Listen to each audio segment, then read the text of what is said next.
January 2025 meeting of the Arkansas Game and Fish Commission. This time, if you would stand with me as we pledge allegiance. I pledge allegiance to the flag of the United States of America and to the republic for which it stands, one nation, under God, indivisible, with liberty and justice for all. At this time, I'd like to invite Chaplain Marty Sykes up.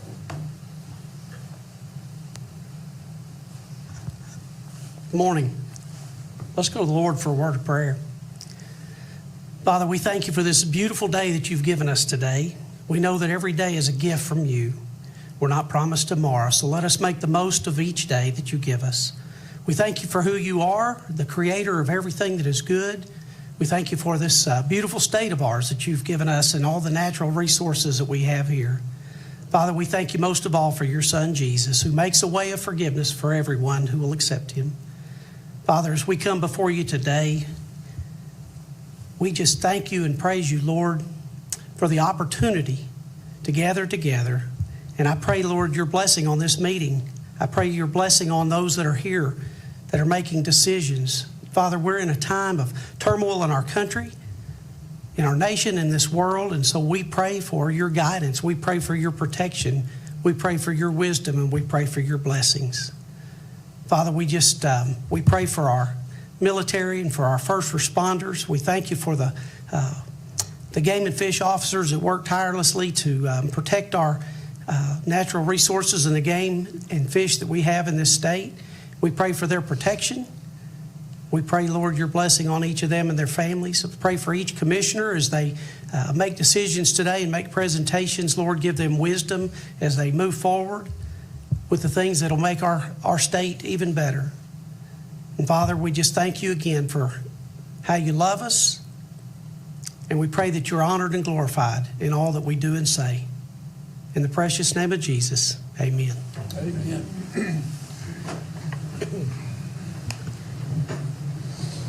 Well, again, good morning and welcome. We have some familiar faces as guests, but they're want to recognize them. Terry Thompson with NWTF is here. Terry, good to see you. Got to visit with you a little earlier, and glad to have you with us. Wild Man's here, back in the back.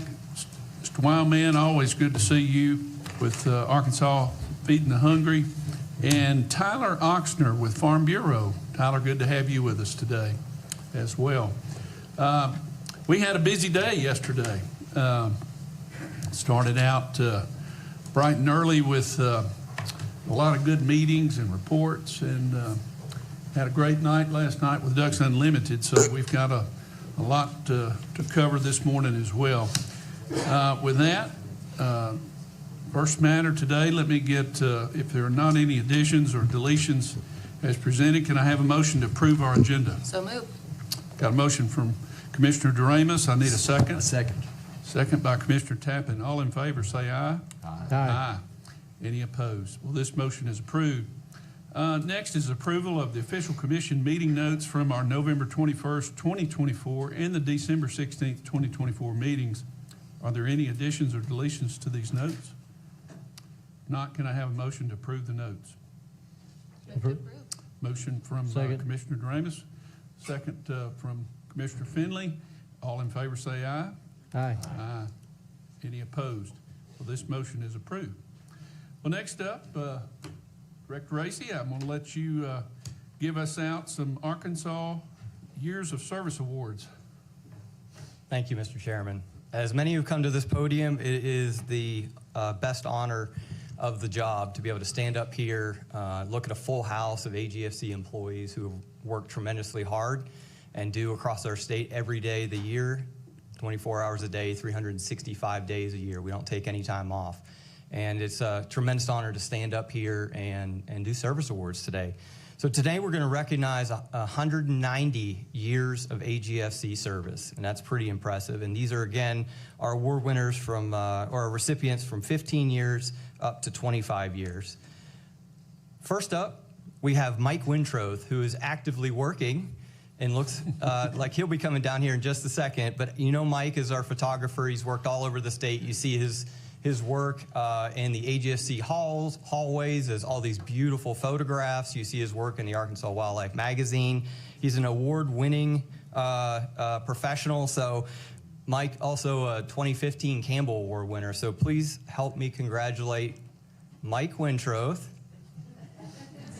with 15 years take of his service. picture, Mike. It's a selfie. He's highly adaptable.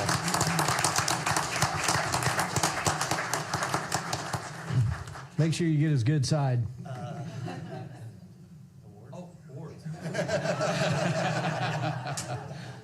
There's always grace on the first one, right?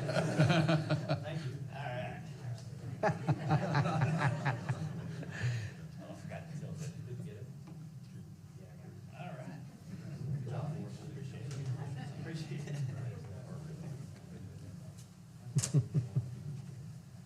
This is true of our staff, right? They fill in for each other when we need to, so great folks.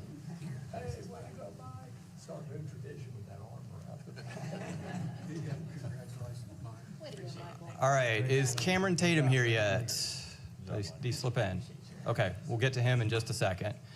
So we're moving on to the 20 years. Oh, Cameron is here. Traffic has been tough.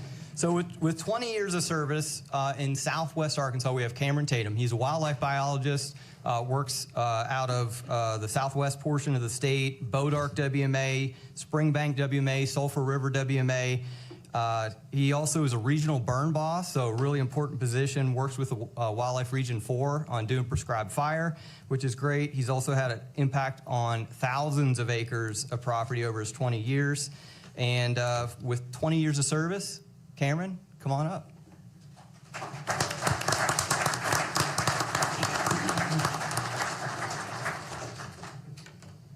Timing was perfect. Talk about cutting on the wire.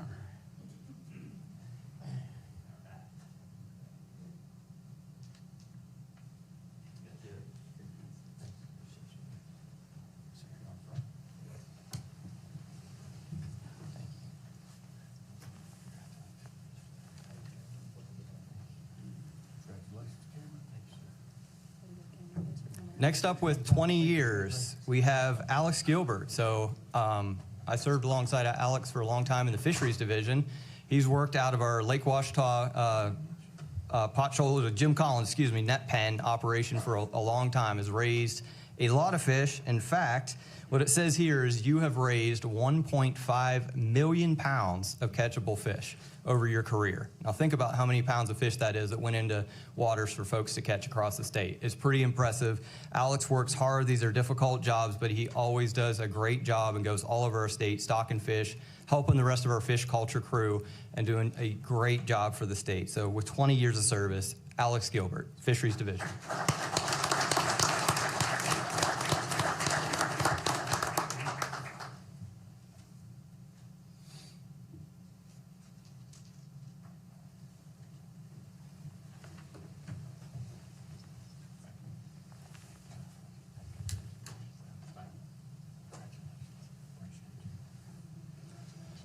Next up with 20 years of service, we have Corporal Jody Pendarvis of our Enforcement Division.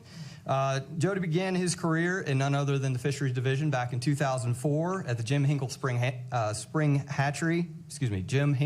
River Hatchery in Northeast Arkansas. He joined the Enforcement Division in 2005 and was assigned originally to Madison County, worked Boone County for 10 years before coming home to his home county in Fulton County. He served on the dive team from 2007 to 2021. Please help me congratulate Jody Pendarvis, 20 years from the Enforcement Division.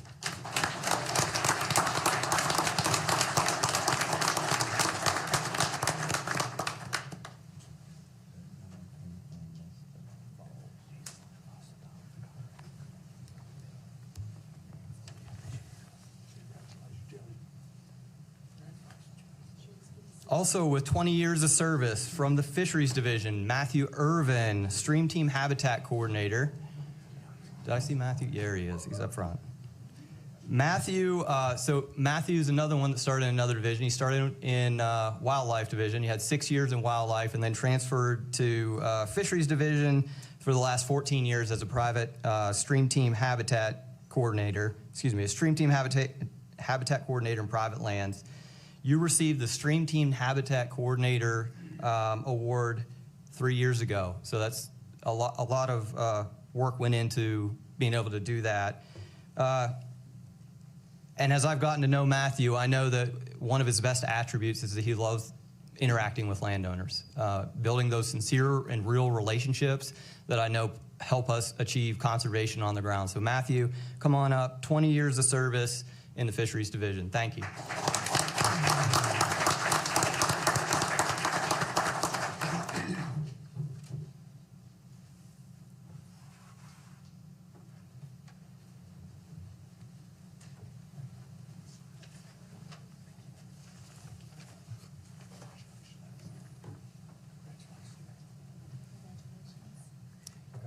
Also with 20 years, Chad Wicker from our Fisheries Division. He's currently the hatchery manager, but started as a technician at Joe Hogan Hatchery, worked his way up all the way through the ranks, assistant hatchery manager, now hatchery manager, has also moved, it doesn't have a number here, but millions and millions of pounds of fish, mostly warm water species from that hatchery, but just does a tremendous job, has worked with a great team out there, but he also has taken on a leadership role, mentored many, many folks in this organization as they're coming up through the ranks on the fisheries division side, but also the fish culture side. So in 2017, he was voted the recipient of the fisheries division's Mike Freeze and Excellence Award, which is their highest honor, which was well-deserved. He also received, and I remember this well, in 2017, the Governor's Life Saving Award for work in rescuing 2 fishermen on the river who had capsized. So again, with 20 years of service, Chad Wicker from the Fisheries Division, Joe Hogan Hatchery.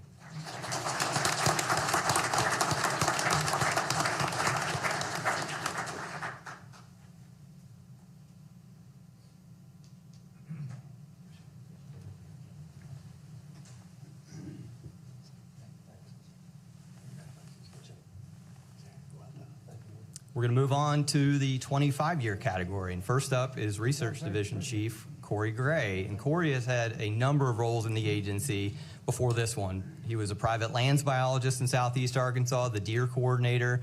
He was the elk coordinator, and now the Research Division Chief from its inception, which is a rare opportunity to start a new division. He's done a tremendous job setting up that team and really moving a lot of great initiatives forward inside that division. He was the 2008 Wildlife Division Biologist of the Year, also a Campbell Award winner in 2018. And again, I think one of probably his proudest moments was probably the opportunity to form the new division and mentor those staff and work alongside them, in addition to the colleagues you work with every single day. So with 25 years, Corey Gray, Research.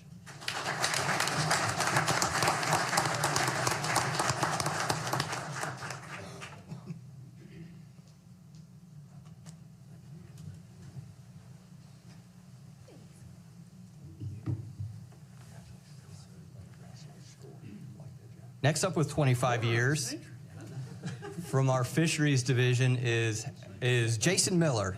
Jason also came up through the ranks at the Joe Hogan State Fish Hatchery and again mentored many people. He now sits in as an assistant chief in the Fisheries Division and using that skill set and his long-term understanding of fish culture to really benefit the agency and the division on a daily basis. So he was promoted to hatchery manager at Joe Hogan in 2008, and he held that role for 15 years, which is a long time to serve in that role, and he did a tremendous job, again, mentoring many people. Remember this well, he made some substantial improvements to the facility. He and his team used really some creative thinking to try and do as much as they possibly could on that hatchery to improve production. In other words, how many fish we could actually produce on the hatchery with as little money as possible, to be creative in the way that they did that and have taxpayer dollars go as far as they could, and he did a tremendous job. He was Assistant Chief of Fisheries and is a great asset to the Fisheries Management team. Again, 25 years, Jason Miller from the Fisheries Division.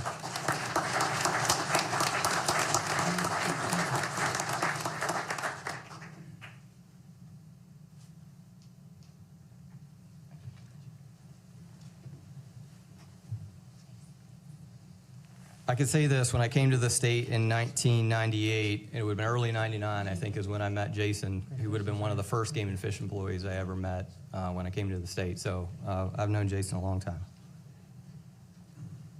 Lastly, with 25 years of service, is Brady Baker out of Enforcement Division. So Brady, he actually started in another division as well, started in the as a private lands biologist, and that time it was Wildlife Division, is that correct? All right. So that was 1999. Then you were a regional wildlife supervisor for 10 years before coming over to Enforcement Division in 2012. Served A3 District East Post Sergeant since May 2018. I run into Brady frequently when I'm out there at Winona deer hunting, when they're doing a great job at checking our deer hunters and making sure everything's going well out there. But with 25 years of service, Brady Baker.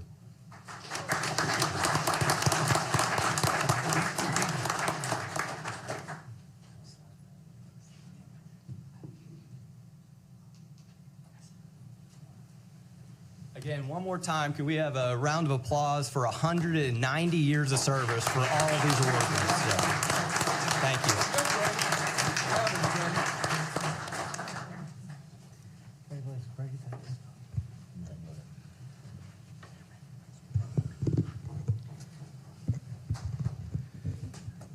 Mr. Chairman, of almost 5 years, I know you've been here much longer, but this may be the first time I've ever seen the entire front row full.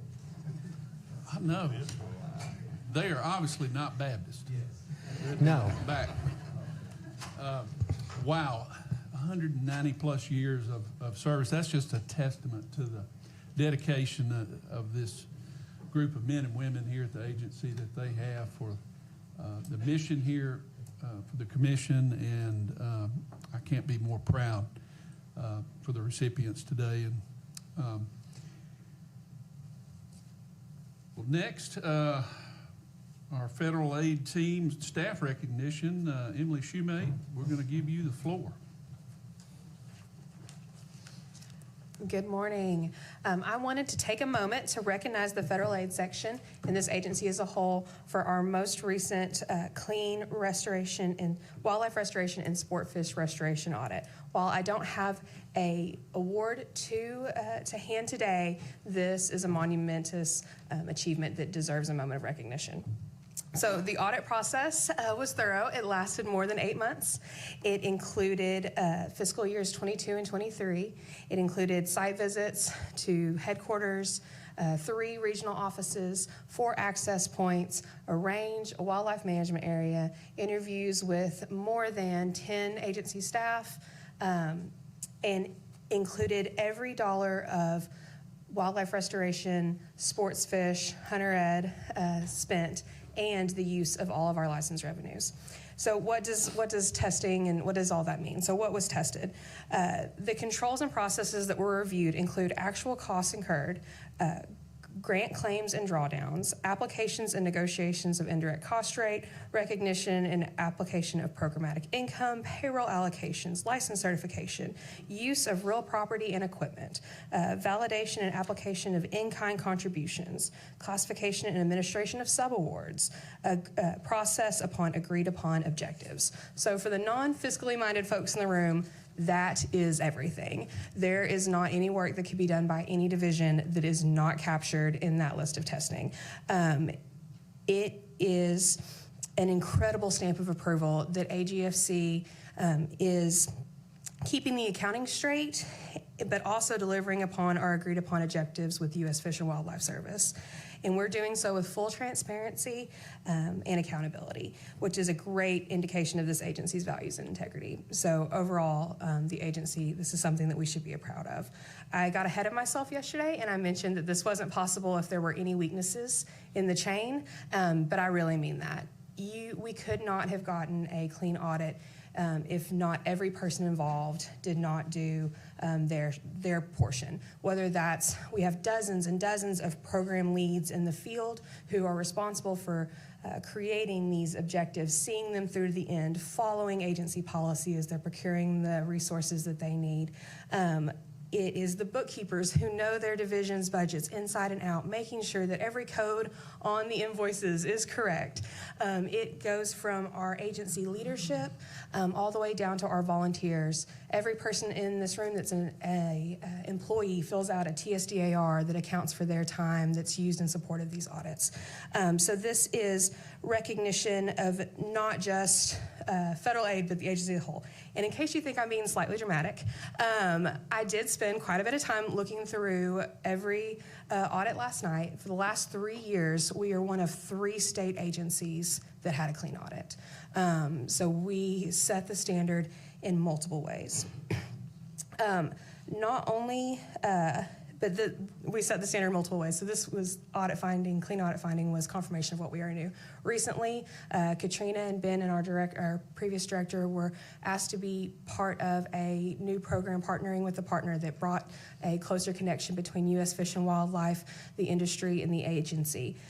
We are piloting a new training program next week, which will bring U.S. Fish and Wildlife staff on site to help provide additional training opportunities for project leaders. We are frequently the phone a friend on federal aid processes and how are we handling situations. Okay, back to the federal aid staff. If y'all will please stand for me. If y'all will just wave when I holler out your name.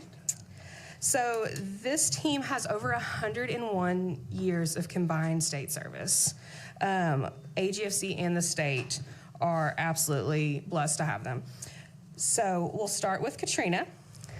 Katrina is the leader of this section. There's 100 things I could say about Katrina, but she has 18 years with AGFC, and she's truly a pillar of AGFC. Next, we have Sandy, Francis, and Riley Shepard. So Sandy is over the team that gets the money in the door. They are the ones that are helping format the coordination of the grants. Sandy has over 15 years of experience. Her team is made up of Savannah Howe, Tisa Bomar, Lacey Blake. Savannah oversees wildlife restoration, hunter ed grants. She has 5 years of state experience. Tisa oversees sport fish, state wildlife grants, aquatic nuisance species, recreational boating safety grants. She has 3 years of service. Lacey helps with all of our other miscellaneous and competitively selected grants, whether they're federal or privately funded. She has over 17 years of experience. Okay, and then Riley and her team. Riley is the accounting manager for the federal aid accounting side. She has over 9 years of state experience. Riley especially was called out in our exit interview about her organization and responsiveness and how much she was appreciated. She leads the team of accountants. So on her team, we have Cheryl Lucier-Toulouse and Shriani Rodrigo. Cheryl has oversees the accounting for wildlife restoration, hunter ed, Section 6. She has 2 years of state experience. And then Shriani oversees sport fish, state wildlife, SWIG grants, aquatic nuisance species, and has over 19 years of state experience. Last but not least, we have Terry Cheek. So Terry, during this time, transitioned into our MFT role, but she continued to help manage the accounting side as well. Her experience in understanding past audits, the processes we set up as a result of past audits, her 18 years of experience with AGFC and state experience was invaluable in this process and in helping set us apart. So now that I have thoroughly embarrassed you all, I'm so sorry. I appreciate this opportunity to recognize this team that I'm incredibly proud of and the agency as a whole. Truly a recognition of everyone, but wanted especially to highlight this team. Thank you.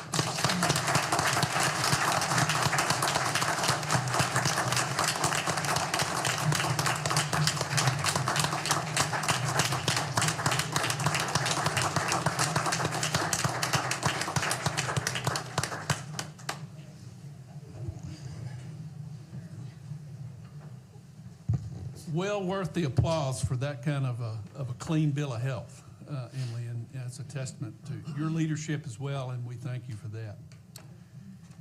Well, next up, another exciting award here, and one that we are all very, very proud of. Our CFWA Officer of the Year Award.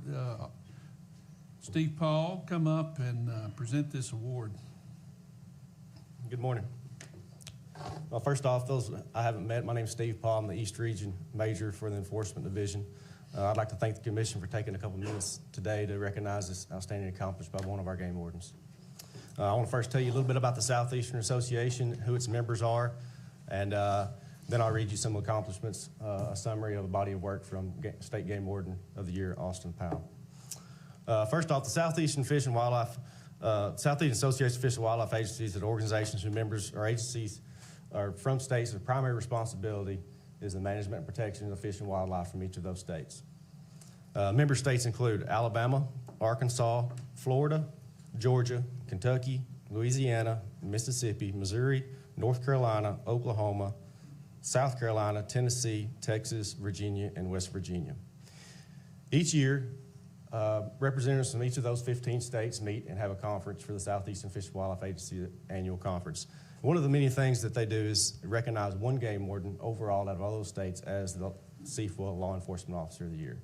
As you can imagine, each state sends the best of the best, the cream of the crop, if you will, from each state to represent them. I'd like to read you Game Warden Austin Powell's nomination that'll summarize his body of work. Austin is assigned to the C4 District in Southeast Arkansas. His primary county for the past 4 years is Drew County. The county is comprised of 836 square miles. There are 4 wildlife management areas located in the county, over 20,000 acres of public lands. Austin is an avid fisherman and hunter who spends many hours of his free time pursuing the species of the season in the woods and on the water. Austin participated in 25 public relations events, making 1,720 contacts with stakeholders. These events included, but are not limited to, school programs, NWTF Jakes events, fishing derbies, hunter education, and boater education courses. Austin takes an active role in his community. He volunteered with providing fifth quarter youth activities with a church, and he takes every opportunity to share his love with the outdoors and the next generation. Austin assists with other AGFC divisions with surveys and projects. He participated in quail brood, turkey brood, and incidental deer surveys. He assisted with black bear management, CWD sampling, private lands habitat management, and the launch of the new AGFC app. Austin is well respected within the AGFC and other agencies in the C4 district. He is frequently called upon to assist local and state law enforcement with searches and manhunts. He has assisted the local departments with multiple felony arrests. Austin demonstrates his desire to protect the resources from over-harvest and ensure fair chase. He has developed the skills and knowledge needed to investigate poaching with the aid of evidence found stored in electronic devices. His ability to develop search warrants requests led him to several violations that would have gone unchecked in the past. He has developed 19 search warrants, and he has assisted game wardens both within the C4 district and multiple districts throughout the state. Austin gathered evidence and utilized shot shell forensics and DNA analysis to solve a closed season turkey case. He utilized a drone to document agricultural practices of a field utilized for waterfowl hunting. By monitoring and documenting this field over the course of the year, he was able to show that the hunters were manipulating the baiting the area to hunt waterfowl. Game Warden Powell has voluntarily attended advanced roadside impairment driving enforcement, ARIDE training, to enhance his skills to detect intoxication on the waterways. He was recently selected as a member of the AGC's K9 team, which he is excelling at. Austin understands it takes a team to accomplish the goals. He is always ready to assist throughout his assigned district with scouting for illegal baiting, patrolling for night hunters, investigating road hunting, working waterways, and combating litter. He approaches each day with a positive attitude and a can-do spirit. Austin has volunteered to serve as an instructor for the AGC Enforcement Division's Training Center. His desire to help other wardens to succeed make him a natural choice to serve as a field training officer in the fall of 2024. Austin logged 248 officer violator contacts with an average fine rate of $300 per citation. He demonstrates a focus on major violations, and his efforts include, but are not limited to, the following: 12 night hunting, 13 road hunting, 17 hunting in a closed season, which were 7 turkey cases and 1 bear, 4 boating while intoxicated, 5 turkey hunting over bait, 8 hunting without permission, 4 waterfowl hunting over bait, 3 falsifying information, and 2 non-residents possessing resident license. One of his investigations led to a confession of 32 illegally harvested buck deer and resulted in charges being filed in Arkansas and Kansas. A second investigation led to being filed in Arkansas and Mississippi for turkey hunting and during a closed season. A third investigation resulted in charges being filed in Kansas for over the limit of turkey and multiple night hunting, hunting in closed season, and road hunting charges in Arkansas. Austin was nominated to receive a commendation award for his efforts related to rescuing a swimmer who was struggling to stay above the water after being swept away from the shore in the current of the Mississippi River. Game Warden Austin Powell's efforts have earned him the recognition of the 2023 NWTF Officer of the Year for the state of Arkansas, C4's nominee for Waterfowl Officer of the Year, and Arkansas's 2024 Game Warden of the Year. And most recently, for only the 4th time in the 32 years that C4 has given out this award, Arkansas's Game Warden of the Year is the 2024 Southeastern Association of Fish and Wildlife Agencies Law Enforcement Officer of the Year. Game Warden Austin Powell.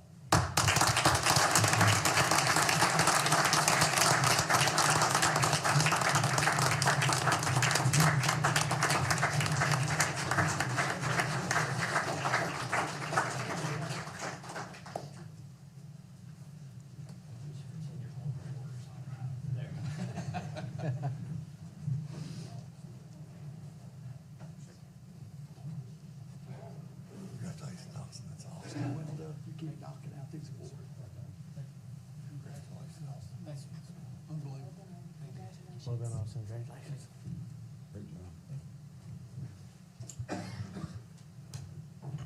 Well, Austin sure made us proud, didn't he? And I tell you, all of our men and women in enforcement, Colonel, that's a testament to your leadership. All of our majors, colonels, captains. I mean, y'all are bringing on the best of the best, and we appreciate that. Congratulations again, Austin, for that tremendous award, and you well deserved it. All right, well, that's been quite a list of good accomplishments to get this meeting started. We have one more staff presentation, our Conservation Incentive Program Celebration of Success, and Randy Brents will now present this program Celebration Success. Hey, Mr. Chairman, if I can, I just want to provide just a brief introduction to the next presentation to kind of set the stage for everybody. So good morning, everyone. I've been looking forward to this day for the last 18 months, to be honest with you. I'll keep my comments brief and won't stay up here very long, but I kind of want to just provide the framework for the next 45 minutes. First, I hope Austin's watching this morning. If not, I hope he gets to watch it later. But this program was Austin's vision. Austin shared his vision with me a couple years ago. He asked me to build it and to execute it. And this morning, I want to hope that what comes out of this morning's presentation is you guys see what kind of effort it took to deliver this program. It took the entire agency. It took this entire team of over 9 different divisions to deliver this program. So just a little bit of background, just so everybody understands. In October of 2023, the Arkansas Legislative Council approved $3.5 million to do a pilot program for landowner cost share. We offered 9 different practices for this program, and then on January the 2nd of 2024, we opened it up for applications. Over the last 12 months, this entire agency and really 9 different divisions helped make this program a success. And so this morning, that's for the next 45 minutes, we're going to give each division a chance to highlight their part of the program, and then Randy will get up here at the very end. Randy's going to highlight the results of this program and some other federal programs that we've been able to deliver over the last year. I will say this, that effort don't always equal results. You can have great effort and not have great results. But I'm excited this morning that we put out a lot of great effort on this program, and we're going to show you some great results. So with that, I'll sit down and I'll turn it over to Scott Lane with our GIS division.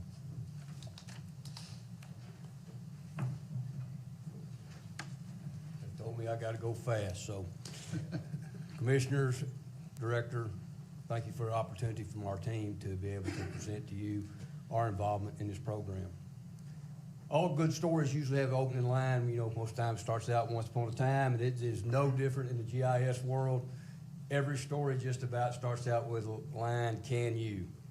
And Duggar is always, Scott, can you do this? Can you do that? My next response typically with Duggar is, yeah, but let's talk about what you're trying to do here. And so he came to me in the latter part of November, wanted to have a point on a map where some photos were geo-referenced for these applications.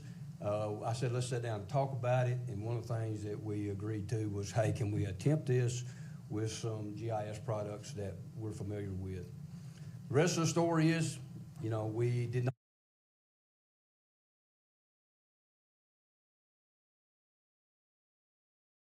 There were a lot of unknowns. It's a brand new program. We had a very short day. We, you know, like I said, he approached me in the latter November.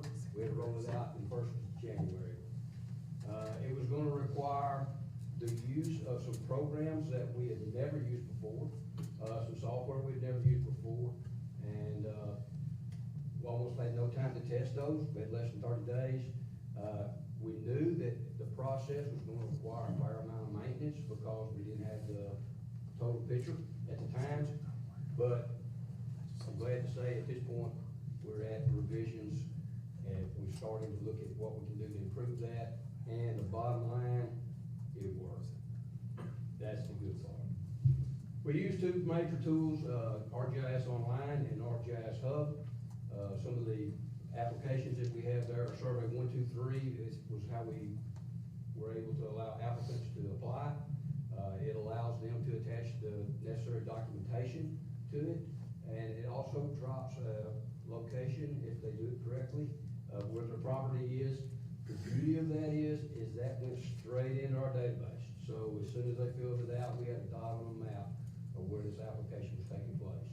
We processed 1,588 applications.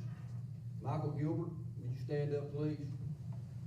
Michael came to work with us a little over a year ago. Michael is, he may be almost 2 years now. Michael's a great brain behind this and all these custom scripts. He wrote a custom script to ensure that, our application numbers were not duplicated.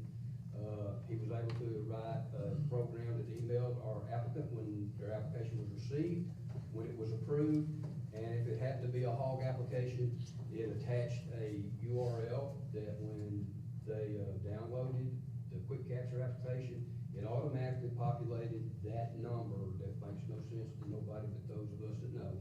If you know, you know. In that, and that's the whole key to this thing.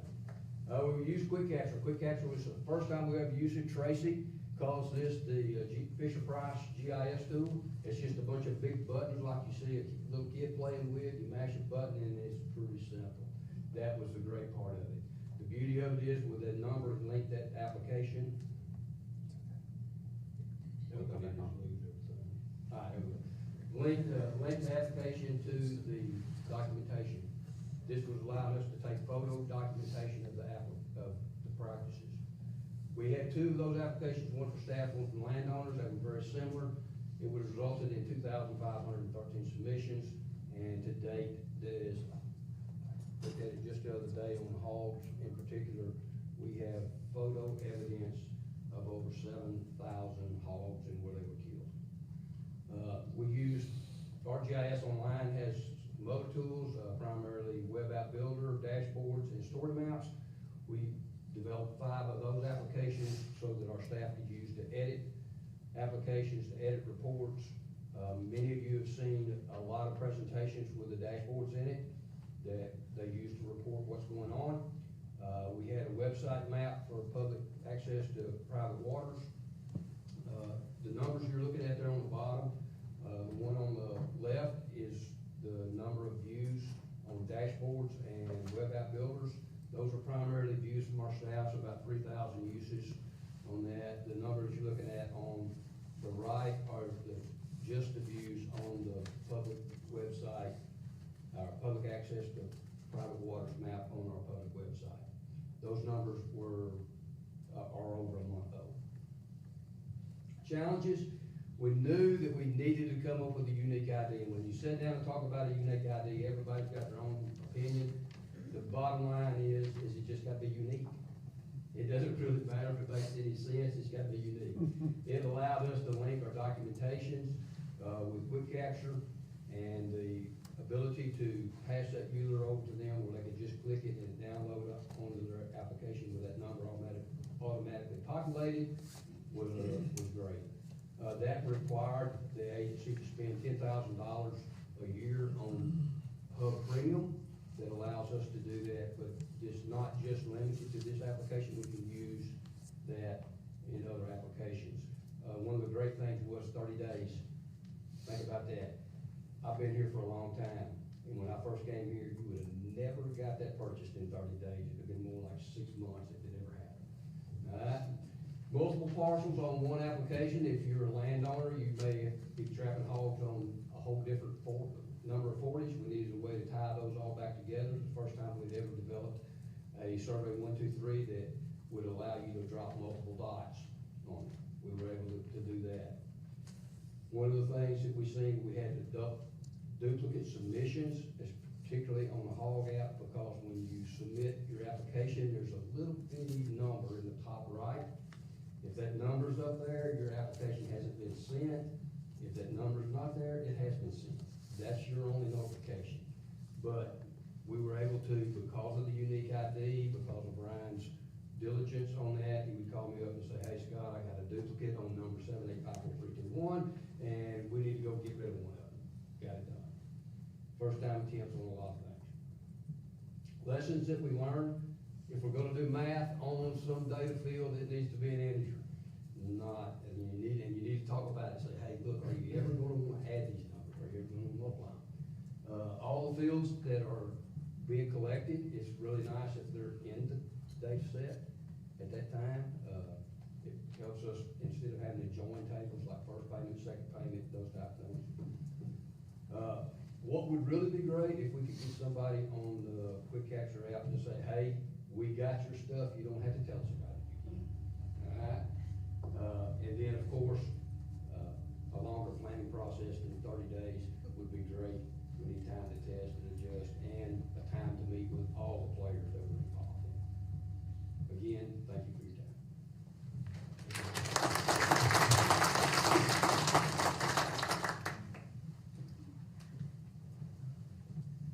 Good morning, Chairman, Commissioners, Director.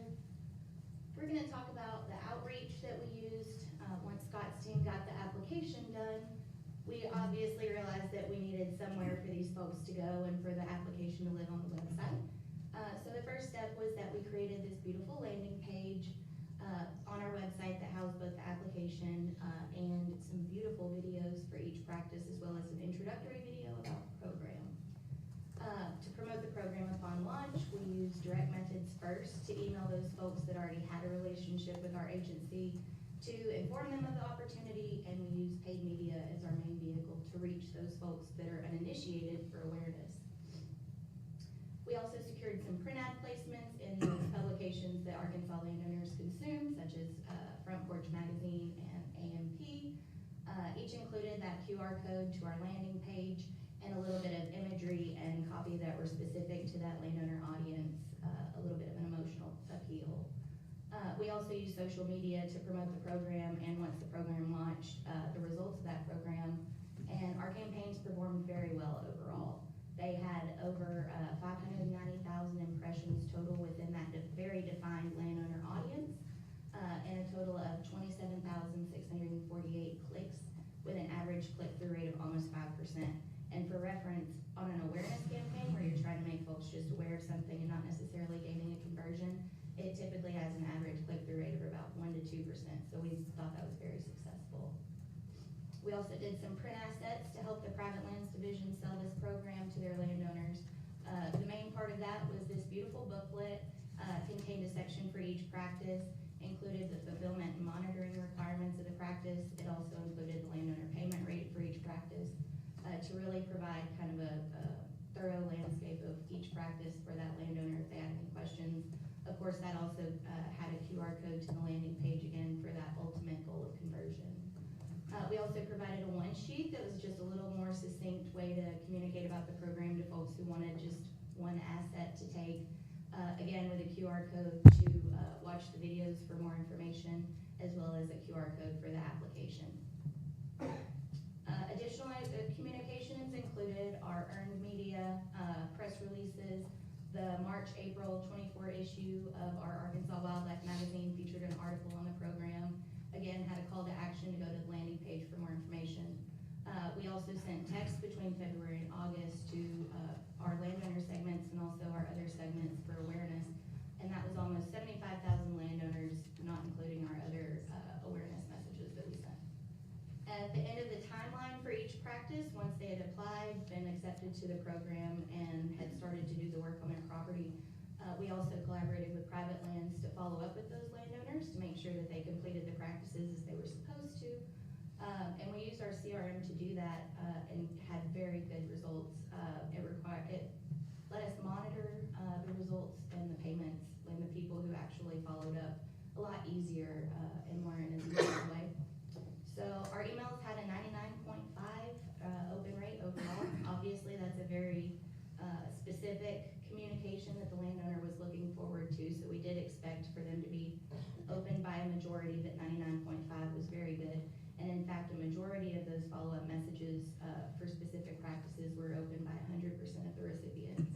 And we really saw great success with this method of communication for our landowners, and would recommend using the CRM for landowner follow-up going forward, including for our program evaluations after we conclude our work with them.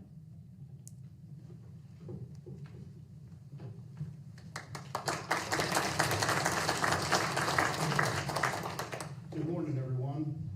I'm going to talk about two of the three practices that involve the Fisheries Division. The first one was public access to private waters, and this incentive opened access to streams and rivers that had limited public access, and it also provided access to impoundments like oxbow lakes, flood control impoundments, and farm ponds greater than 5 acres.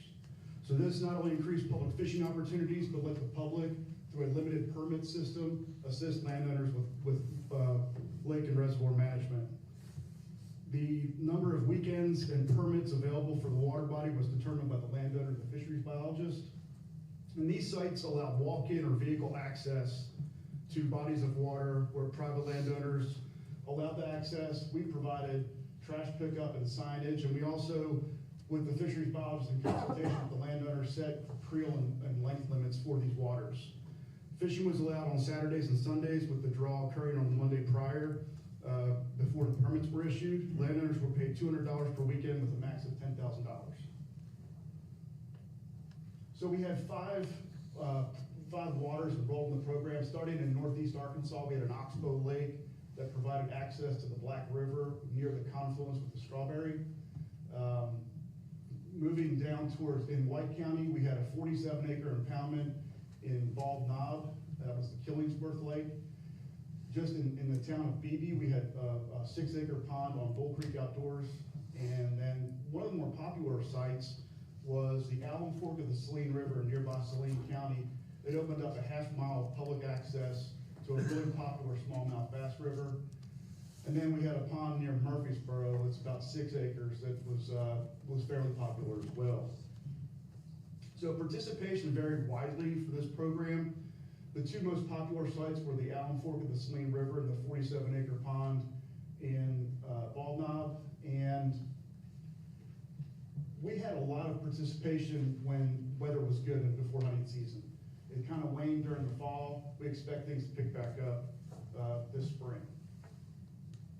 Another program involving fisheries was the control of aquatic invasive species, and this practice incentivized invasive plant control and encouraged landowners to help reduce the threats and impacts of invasive plant species to Arkansas's native fish, wildlife, and plant communities.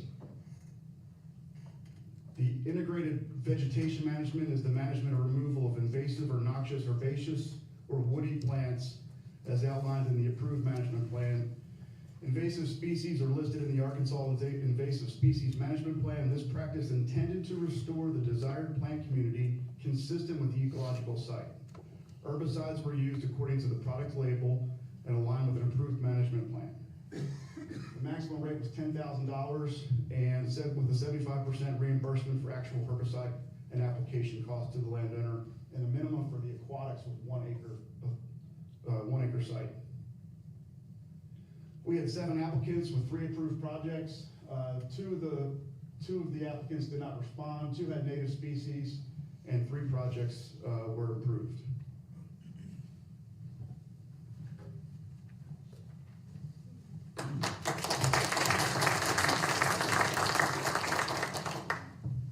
Okay, hi everybody. I am talking a little bit about our stream bank stabilization practice. So of the funds that were available, we could fund 10 projects for $10,000 for each project. So those of you who are familiar with stream bank stabilizations, it's a really big undertaking. So we actually got 52 applications, and of those applications, 27 of them were sent in January. And then also in January, 9 of those projects were approved, and all of them are on the little red.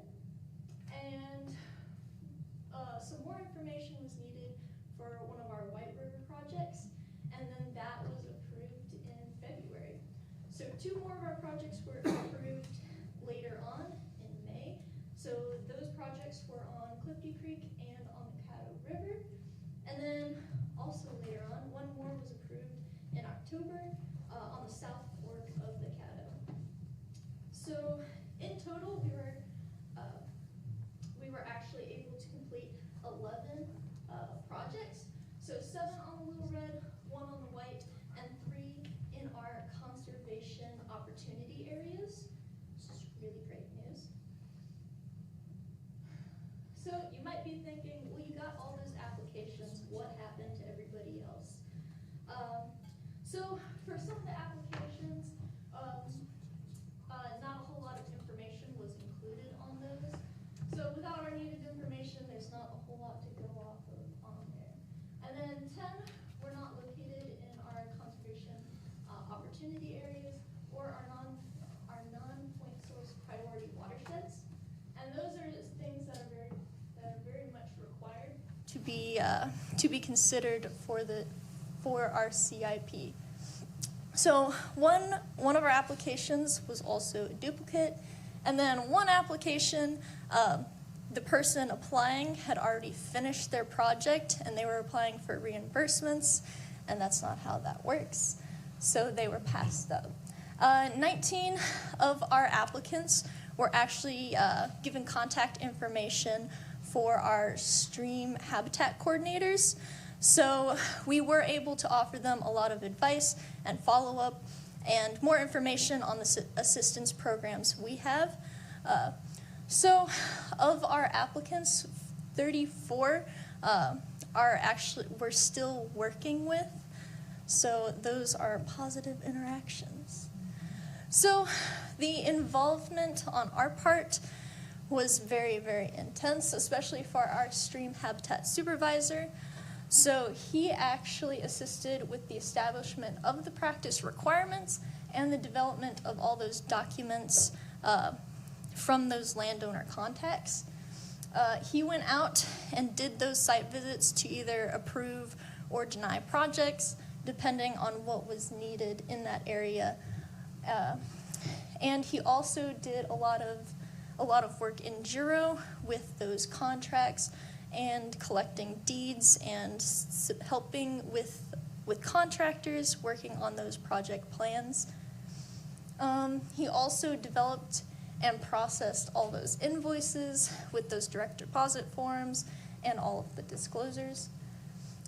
And for our last step, working on our Quick Capture app, we took a lot of completion pictures, and those pictures were either collected by me, the cold water habitat coordinator, or all of our other stream habitat coordinators.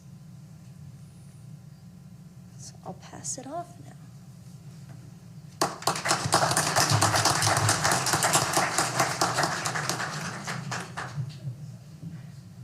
Alrighty. When Randy asked me to put a couple slides together for this is a presentation on my roles in implementing the Conservation Incentive Program. I'm not going to lie, I stared at the computer screen for a little bit and was like, what in the world did I do back in January of 2023? It went by fast, but it felt like eternity ago. But this is what I came up with. Phase 1, there'll be 4 phases. Basically, this is how my mindset worked over the course of the year. But November 12th, 2023 was the first day in my new role. Actually, I thought about that. That's a Sunday. So actually, the first day was the 13th. So that day, I drove up to Little Rock and, super excited. Yay, got a new job, got a promotion, awesome project. But I met with Garrick and Randy that day. And I was trying to look for this document, but Garrick had a document. I can't remember if it was in the Google Drive or he just printed it out, but it was multiple pages of his thought processes. And it was in no particular order. It was different colors, black, red, blue. So I immediately, on my way back home that day, felt like this first guy up here, right, with the rock on my shoulders, a little overwhelmed, a little bit of anxiety. I was like, oh, wow, this is a bigger project than I realized. But it didn't take long for me to realize the support I had around me from my division, from the supporting divisions and staff in this agency, the landowners, and our partners such as Quail Forever, Ducks Unlimited. And with everyone, we got this ball rolling, and it is still rolling, and it's getting bigger and bigger. And we're already planning on CIP 2.0 at this point. So first phase, those first 2 months, was coordinating with who you've already heard from, right? Communications and GIS. We were trying to get our ideas and products put together to get this program ready to open 1st of January. Okay, phase 2. This was a very important phase. This phase basically set the tone for the entire rest of the year. And it's also the most complex phase because everything that could happen throughout the duration of CIP happened during this phase. So we opened for applications January 2nd, 2024. Me and some part-time approximately reviewed 600 or so applications during this time frame. Phone calls, that's in every phase, right? It was nonstop. I'm texting friends now with 200 to 300 people. I would say communication was my #1 role for this entire program between everyone involved. Our private lands biologist made many site visits during this time frame because once landowners figured out, the Conservation Center program was open, they wanted in, they had to have a required management plan and map. So they reached out to their private lands biologist. Also, while I was reviewing applications, I sometimes needed an updated management plan or map because it didn't quite match the application. And so our biologist would go out and make a new map that I would then upload to the application, update their application. Notice of approval letters and contracts were a big part in this time frame, as well as invoicing landowners. And it might sound simple, but all this has to match, right? Each landowner could not receive over $10,000. So the name in which that contract was under was very important. So, we had to get deeds, we had to get lease agreements, maps, and then that had to match what was on their banking information. And then we had on top of that, make sure we did not pay anyone over $10,000. So there was multiple spreadsheets involved, and it was super important on everyone. If I could make a flow chart, I thought about making a flow chart, but it would have been so crazy, no one would have understood. So I will say there was a lot of effort on everyone's part today on making sure no one received over $10,000. Let's see. Critical practices during this time frame: prescribed fire, timber stand improvement, invasive species control. We went through those first because those needed a longer time frame once the landowner was approved to complete that practice before the end of January. And GTR, without Wildlife Management Division and our Environmental Coordination Division, that particular practice wouldn't have even been possible. Okay, phase 3, I call this the kind of wetland phase. Obviously, continued processes from phase 2 rolled over into phase 3, but we really focused on our winter flooded rice fields, our wetland habitat practice. Legal and me and Sissy worked really, really hard on many of these contracts for our winter flooded rice fields. This is where we got the deeds, the maps, the lease agreements, and this is really where I learned about property ownership and how diverse that is. It's not as simple as you might think. You might think just an individual owns a property, but no, when you really get into deeds, there's one individual, it could be 10 individuals, it could be under an entity, which is either a corporation or partnership, and making sure all that is correct before they get paid was very important. So it took about July to September to get through all of those contracts and get those signed and approved and ready to go. Then this was also very important, practice completion reminders. So Lauren hit on this. They really, really helped on getting these reminders out to the landowners. Hey, you signed up for this program. We need you to complete it by this date. Because, life happens. You forget that, oh, yeah, I was approved for a program with the Game and Fish. So also phone calls, text were also included in that to remind landowners. Presentations, I presented and others presented on this multiple places throughout the course of this program. And once again, invoices will always are continuing to go up, and they'll continue to go up to about mid-February. And this is when we started thinking about ideas for CIP 2.0, what to do, what not to do. It'll be much more streamlined the next go-round for sure. All right, phase 4, this is currently where we're at right now, January and February. I gave last-minute reminders to the landowners that I thought could potentially complete their practice before February 1st. So made those phone calls and texts and emails earlier this month. Also, I wanted an idea of who was potentially going to complete their practices before the end of the year to get an idea where we're going to potentially land here in a couple weeks. Reporting, you're going to get some of that from Randy here in a little bit. Our research division has worked on a survey for CIP, and phase 2 of that will happen here in February. Program ends February 1st. If you printed out the presentation, you can read this letter that was mailed to me from a landowner, but there's many landowners that had the same, had the same thoughts and feelings about this program, and we're very appreciative of this program. But it also reminds me that, even though me and many of us worked really hard to ensure that this program was a success, so did the landowners. I mean, it is difficult to complete a practice, not only one practice, but 3 practices in a year or less than a year, depending on when you were approved, especially when you're juggling life and everything that comes along with it. So Ryan and Randy will give you some more updates on that in a little bit.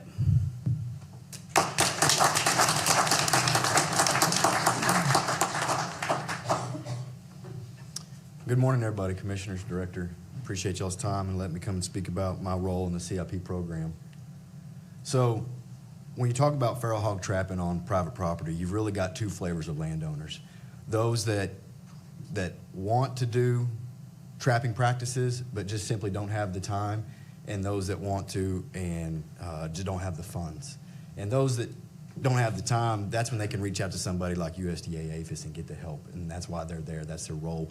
But CIP has been monumental for that landowner that really wants to take the initiative and do the work and make sure and protect his property. So Michelle referenced a letter, and I didn't receive any letters, but I got a plethora of emails and texts and phone calls saying, man, this is awesome. Thank you for what y'all are doing. This has really helped me a lot. So this program, personally, the feral hog practice was met with skepticism. It was met with excitement. It was met with a lot of different types of emotions and thoughts, but I can say that at the end of the day, I feel like this has been a great success. So the program structure, we had to develop questions on the applications just like every other practice.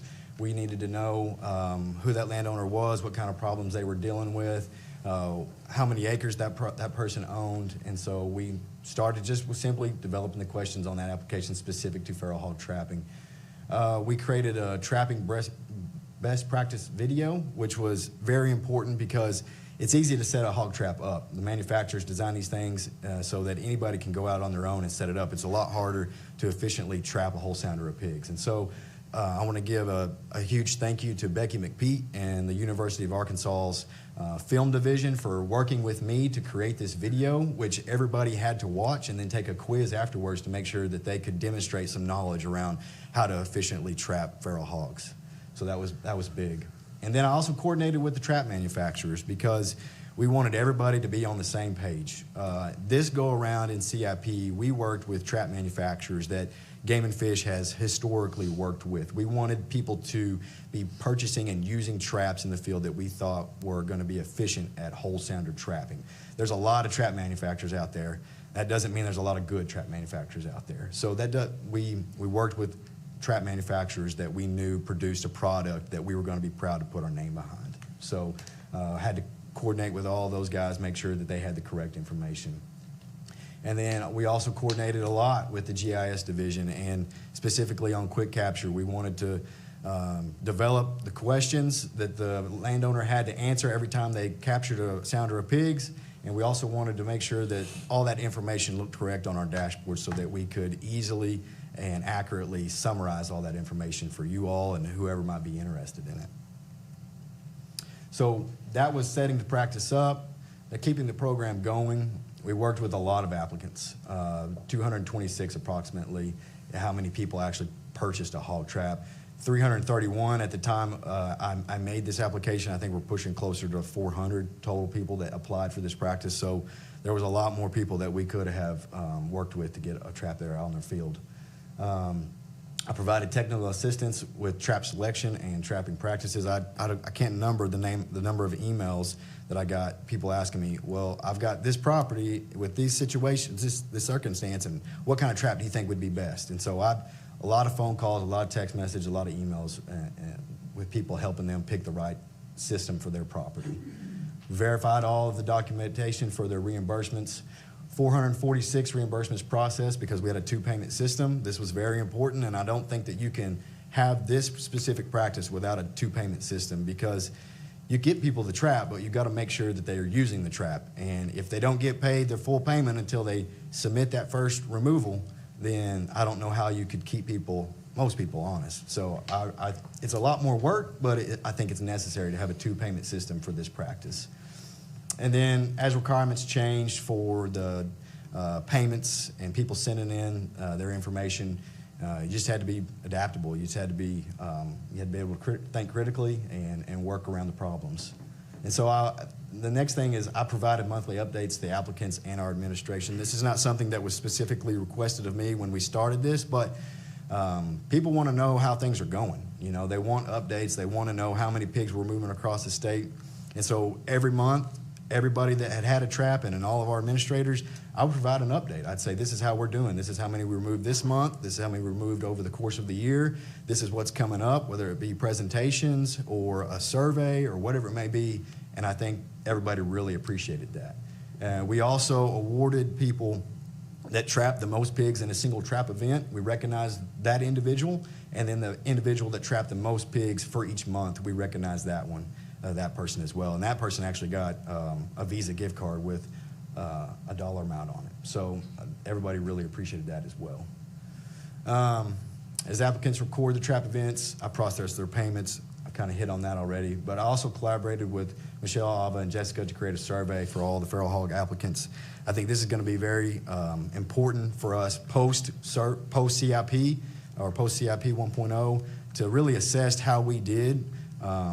The thoughts and perceptions of all the applicants in the feral hog program and CIP in general as well. I think that's going to really help us assess the strengths and the weaknesses of each and every program. And then finally, we'll use the data collected through Quick Capture and the survey to examine practices and make sure that we can make this more streamlined, make it more effective, and better overall. So that's all I have. Thank you.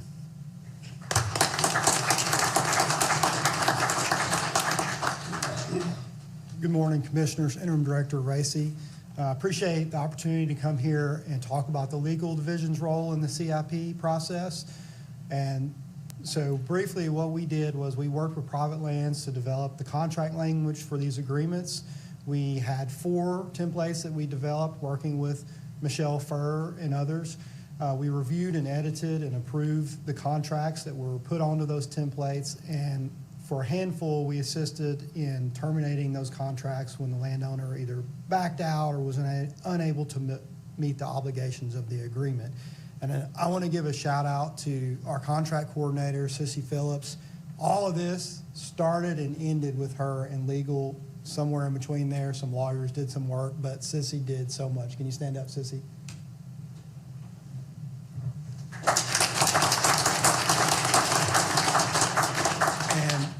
Garrick has got a really good one in Michelle Furr, and watching her and Sissy work together through this was really encouraging for seeing what good staff we have in this agency trying to get these things done. And I really can't I can't state enough what a big project this was and how much effort went into this from our staff, and a lot of whom people don't think about. And so I appreciate the opportunity that Randy Brentz gave other divisions to come and share their roles, because it really was an agency-wide effort. The template creation process, briefly, Private Lands would ask us to make a template to help with one of these CIP programs. We discuss that with them, do some research, create a rough draft, give it back to them for some review and comment. That we would review and edit it. Ultimately, I, as the general counsel, would give the final approval, and after some edits and so forth, and would publish that out using our contract management platform, Juro, for Michelle and the other CIP folks to use. So the templates we ended up coming up with for CIP were Winter Flooded Rice Fields Agreement, Green Tree Reservoir Agreement, Public Fishing Access Lease Agreement, and Stream Restoration Agreement. We had 147 of these agreements submitted to legal for review and approval.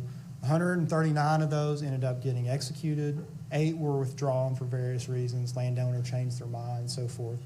We amended 7 of them for various reasons, and we lost the screen, but there were 4 that had to be terminated. Again, landowner backed out, or landowner was not able to meet the required flooding levels on their property for the flooding agreements.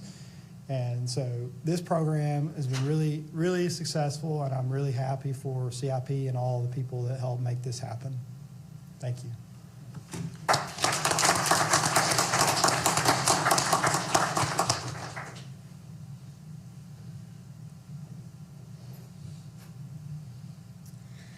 I'm going to go over Fiscal's division roles in the CIP payment process. We worked with private land staff to develop payment processing procedures. We assisted with registering participants as vendors in the state accounting system. We assisted with auditing program payments and processed payments to the participants.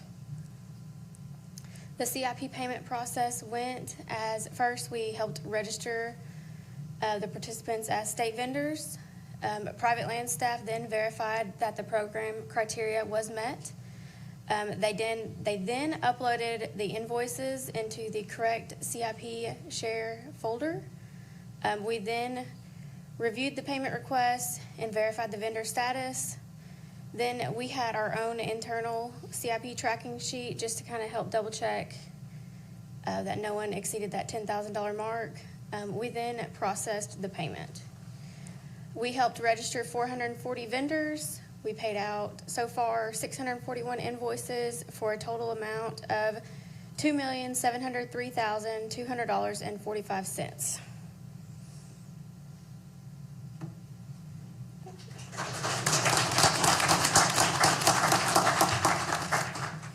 Good morning, everyone. Chairman, Commissioners, Director Racy. Today, I'm going to be talking about the preliminary results from the CIP survey that we sent to enrolled landowners in order to evaluate the first year of this program. Program evaluation is a very valuable tool in our toolbox. It allows us to take a step back and receive feedback from our users and our participants. Evaluative processes can help us learn how to understand user satisfaction and experience, identify successful program delivery areas, as well as identify areas of improvement. And so this is not the first time that we've used program evaluation to evaluate an aspect of the Private Lands Habitat Division. Some of you might remember in 2023, we sent out a survey to landowners who had received technical assistance in the previous 5 years, to landowners who had worked with our PLBs, and asked them about their experiences. And so from that survey, the division had made changes to the frequency and communication with those landowners, the modalities or the ways that they communicate with those landowners, and made some small changes to the communication products, specifically the landowner guide. And so as a result, we can make user-driven adjustments to program administration and delivery to make the program more effective. And so the CIP survey was sent out to enrolled landowners who had completed their practices by November. So we sent that out last month. So we're still in a preliminary phase of data collection. We'll still be reaching out to additional landowners in February, as Michelle mentioned. But first, we learned from these respondents that 67% of those enrolled landowners had never worked with an AGFC private lands biologist. So these are new landowners, new to us, that we are reaching with this program. We've also learned that they learned about this program primarily from a friend or a neighbor. They also learned about it through AGFC social media or another AGFC staff member or biologist.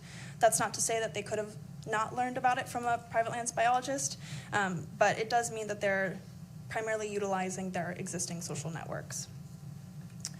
In terms of their implementation of those different practices, over 95% of those respondents had shared that the cost share incentive, the effort, and the time was worth the benefits that they saw in their land, so a high degree of implementation success and satisfaction. So how was their experience? Over 94% said that they had an overall excellent or very good experience. We also learned that financial assistance enabled 76% of those landowners to complete those habitat practices, meaning that without those funds, they would likely not have been able to complete those practices. And so we were able to remove that barrier from those landowners, which is huge. Frequently, we talk about different metrics that we use to evaluate success of our programs, and one that's been mentioned quite a bit as the NPS or Net Promoter Score. So that was an aspect that was incorporated into this survey. And so we asked landowners how likely are they to recommend the CIP to someone they know? And 88% were considered promoters, so a very high rate so far. And 87% were also very likely to participate in the CIP in the future, and so a high degree of satisfaction across the board. So some key takeaways that we've learned thus far: word of mouth has been extremely vital for these landowners to learn about this program and its availability. And as they go through this program, it's likely that they will also share with them, their friends, their neighbors about this program. CIP has also allowed the Private Lands Habitat Division to engage with new landowners with this program, so it's extending this program's reach and its impact. Financial assistance is enabling these landowners to put habitat on the ground, so having a positive impact on their properties, which of course benefits wildlife, fisheries, and their habitats. And finally, those positive experiences are encouraging landowners to engage with the Private Lands Habitat Division and AGFC in the future, which of course leads to a long-term support for not only our agency, but conservation, which is a win. So just some next steps. I mentioned that these are preliminary results thus far, and Michelle mentioned that this program is still active through February, so we're going to be sending out another wave of surveys to additional landowners who are completing their practices now. We also intend to survey landowners that were not enrolled, so learning from their experiences whether or not there are any changes that we need to make to the application, for example, or any program requirements. And then not only using this information, but a lot of the other information that folks before me were talking about today in order to adapt to CIP, make CIP 2.0 even better for its second year. Thank you.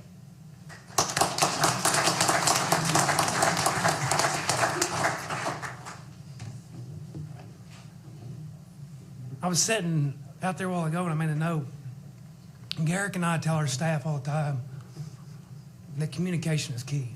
Whether that's with the landowner, that follow-up phone call, getting that map to them, reaching out to them to do the checkout, communication across the divisions with fiscal to get invoices paid. I can't hammer on that enough. I probably heard the word communication 20 times sitting out here. This program would not have been successful without that. And I'm going to get into some numbers for not just only CIP that our private lands biologists help deliver, but some other. I'm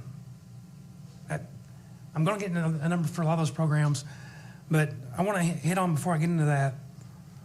We're expecting a 98% completion rate with this program. That is phenomenal. I would challenge anyone in this room to find another program like this that gets that high of a percentage rate on the completion. 18,000 acres through this program that hit the ground on landowners for habitat work. So I think we ought to give everyone in these other divisions another round of applause.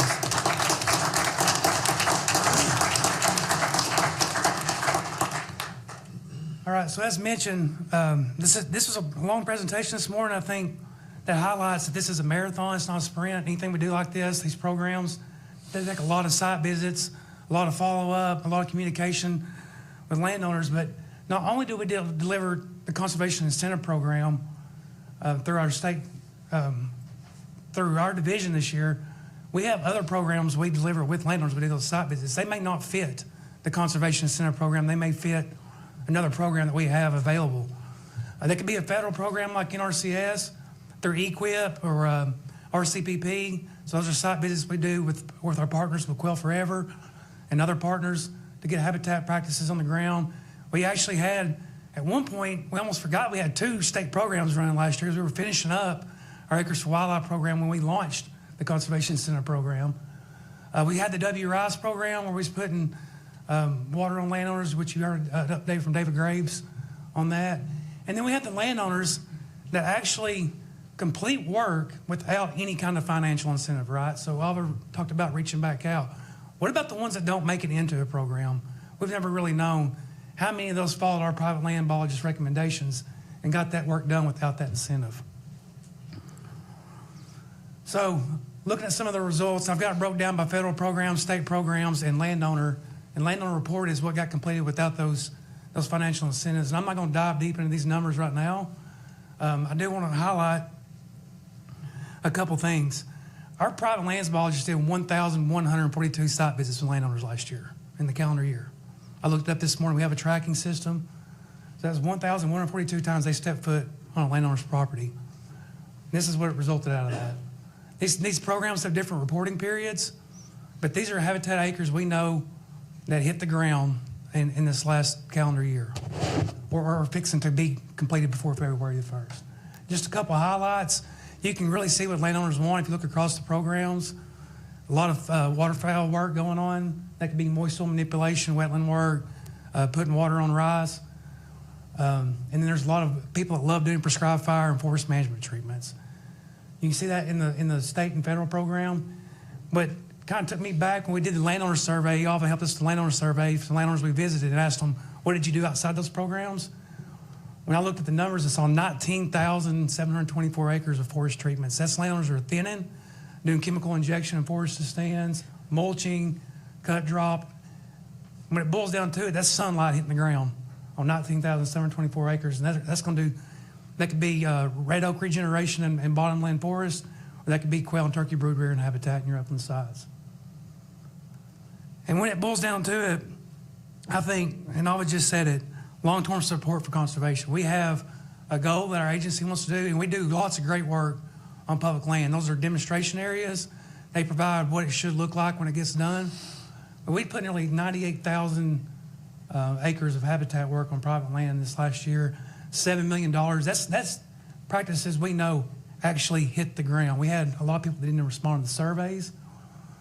40,000 acres of waterfowl habitat, 22,000 acres of prescribed fire. That's what our biologists do on our state-owned WMAs every year. So we're twofold in that prescribed fire acreage on the landscape. And that's landowners dragging a drip torch with our biologists or with a POB. And with that, I'm sure there should be some questions. And I may not be the one to answer all of them. There may be a question for someone in this room. So I'll go ahead and open it up. Well, first of all, to Randy, Garrick, and the entire staff, this was a team effort. Obviously, the lift that y'all have done over the last 18 months is incredible, and I think deserves another round of applause.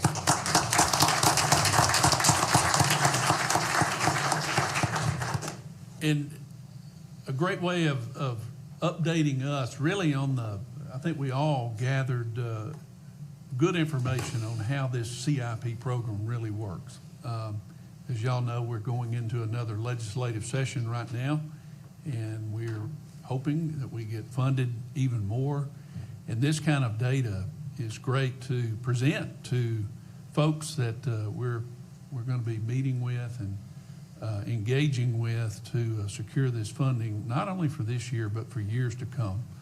The impact here, this is results that we can show true impact of what these dollars are doing to progress our conservation here in Arkansas for wildlife, waterfowl, endangered species, the whole gamut of our conservation.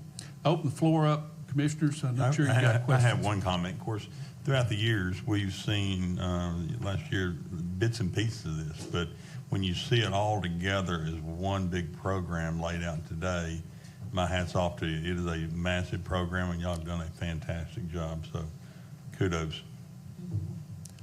Yeah, you know, I think this, looking at these results are so impressive, but it's also, I mean, the baseline. There's so much more. I mean, I hunted this weekend with a guy in a blind, and he had a site visit and got a plan, and he's not applying for anything. He's just doing it. It's like you said, I don't know how you quantify because there's so much more. You know, the number that I wish that I think it's a great benefit of the hog program is, you know, those traps are still out there working. These guys have completed their requirements. That's the beauty of this investment by the state and its agency. It's not a one and done. They're still trapping hogs. And, you know, I actually had a member of the legislature stop me the other day who said he's on the Saline River, not far south from where I hunt, and he said, my neighbor received one of the grants and got one, and he said he's got a small parcel next to this large landowner, and he said the amount of hogs that we've just continued to trap on his land is, you know, changed our levees, our banks, and everything where there were, you know, wallers and damage are gone now. And so these are just things where I think that particular program and all these but continue to compound. It's not just that $7 million is going to compound for the life of that trap in that area. And I think that's the you know, the untold story in this. It's not in these numbers. That it's just going to continue and continue. So hats off and really impressed with those site visits. That's a lot of great numbers there. Michelle, kudos to you for trying to map out Duggar's mind that day. I mean, that obviously was, Hey, that listen. was a great accomplishment. Mr. Chairman, Thanks for not leaving, too. I'd say one thing. For the time I've been here, I've heard one statement that drives me nuts, and it grinds on me hard. It's called, and the statement is, we move at the speed of government. If there was ever an operation that didn't move at the speed of government, it's Garrick Duggar's operation. He's a fast-paced, and he can't do that without strong people behind him. And I think that probably says as much as anything is that what you can accomplish when you really, really put your mind to it and you have the right staff behind it. It's been a tremendous effort. This is unbelievable accomplishments in such a short time in the private sector. But it's even more so where people don't really appreciate what's been accomplished in this time frame is when you're doing it under the umbrella of a government entity. That's probably the most impressive thing of all this. I think it's all extremely impressive, but the fact that you guys have put a lot of work and a lot of effort, and this is not, as you well know, this is not an 8-to-5 job, and you guys have proven that. And you couldn't do this with an 8-to-5 effort. This is a 24/7 effort, And for that, I'm extremely impressed with the results of what you've come up with. So, Garrick, to you and your staff, because I know hey, take credit for leadership. You've done a great job, but I know they'd all applaud that, and we would as well. But I'm telling you, without a staff underneath you to help push that, it wouldn't happen. But kudos to all of you. I'll just wrap up with one last thing. Well, you go ahead, Commissioner Tappan. Well, thank you, Mr. Chairman. I wanted to tell Randy two thoughts that come to mind after these great presentations. The first is the old saying is that, a pat on the back versus a kick in the butt's only separated by 20-something vertebrae, but one's a million times more effective than the other. Y'all did a really, really good job of that and showing the teamwork and the integration. Think of this. How do we take that external and create now recognition among these outstanding participants? And kind of with our wonderful private lands recognition, now bringing focus on to, best of class. The second thing is that, this serves as such an efficient clearinghouse of all of our many activities and platforms for the state of Arkansas. I mean, really, you think about that, is that it really helps just show landowners all of the capability. Even if we're touching within this program, $2.7 million worth of work, it shows the capability to the entire state and I think will be long-term beneficial for continuing to advocate for that. So great job, everyone. Yeah, great. And just wrap up too with point out, AVA gave us those numbers of the approval of this program. After they go back and survey, we can't highlight that enough. I mean, those are numbers that just, golly, 97%. That's tremendous. Yeah, Derek. Mr. Chairman, I just had this one thought. We didn't cover.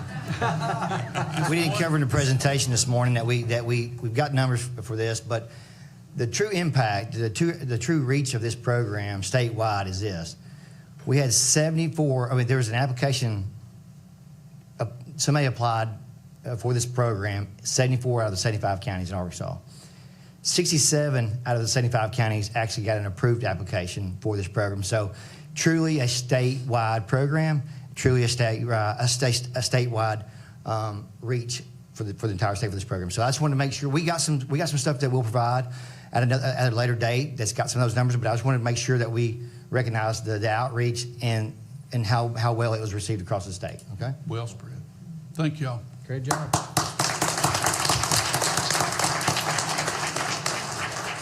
Wow, that's going to be a hard act to follow. But Interim Director Racy, we're going to give you the floor to give us a report. Thank you, Mr. Chairman. It's a good day. A lot of celebration today, and it's one of those that you keep smiling throughout the whole agenda, and I'm grateful for that. There's a lot of great work on the ground, and thankful for our folks across the state. A few weeks ago, on New Year's Day, a friend and I decided to take a fishing trip. And we decided we were going to head up to Lake Poinsett in northeast Arkansas on Crowley's Ridge. And if you've never been there before, it's about a 500-acre lake. It's been recently renovated over the last couple of years. Drained the lake, redid the water control structure, added a ton of fish habitat, and of course we put in a whole bunch of fish habitat. We filled the lake back up. We created some fishing opportunities, and now folks have a great opportunity to get out there and enjoy fishing with their family, but also take home opportunities to cook and eat some fish. So we thought it'd be a great idea to get up there and enjoy to see the work that our staff put on the ground. If you remember, New Year's Day was a little cold, a little windy. And about 0 dark 30, we were talking as we were going on our 2-hour drive from Little Rock up to Harrisburg, Arkansas, and we were thinking about, boy, what's this day going to look like? What's the expectation? Are we going to catch some fish? I hope so. It sounds pretty fun, but more importantly to me, how many anglers are going to be out there? It's duck season. It's a little cold. It's New Year's Day. I bet there'll be a few folks at the parking lot. As we rounded the bend into the parking lot at the dam, the parking lot was full just after daybreak. And as I peered over the lake, at least 40 boats. And we'd find out later at least 75 cars at the three access point that were on the lake that day. Hundreds of people out there fishing, enjoying a resource that our staff work incredibly hard to build and create. And I thought to myself, this only happens because of the hard work of our staff from every division in this agency, the support from the commission, our elected officials, a collaboration among dozens of our partners, and engagement and sometimes some sacrifice by our anglers. That's the only way this happened. As we look into 2025, there are a lot of projects, initiatives, opportunities coming. We heard about one good one today that we're looking for, a 2.0, but there are a lot more coming. And I want to speak to a few of those, and then we'll have lots of opportunity down the road to talk about additional projects coming online. A couple that are coming online in the next couple of months. We're going to do some continued work on lake renovations, fish hatcheries, GTRs, wetlands. We're going to be in upland habitat, grasslands, doing work, continued work on either construction or upland habitat as well. We have youth turkey season opportunities coming, right? April 12th, we got an opportunity for kids to get out there, and then the adults get out there on April 21st. We've got waterfowl season youth opportunities coming at the beginning of February 8th and 9th. So lots of opportunity for kids to get out there and enjoy the resources. We're going to bring the Fiocchi Shooting Sports Complex back online with upgrades, so our competitive shooters or recreational shooters can get out there with their shotguns, their pistols, their archery equipment, and their rifles, of course. We still got archery deer season for the next month and a half. Yesterday we heard from Mary Beth Hatch, Chief of Education, about several awesome education initiatives that are ongoing right now and are going to come out later this year.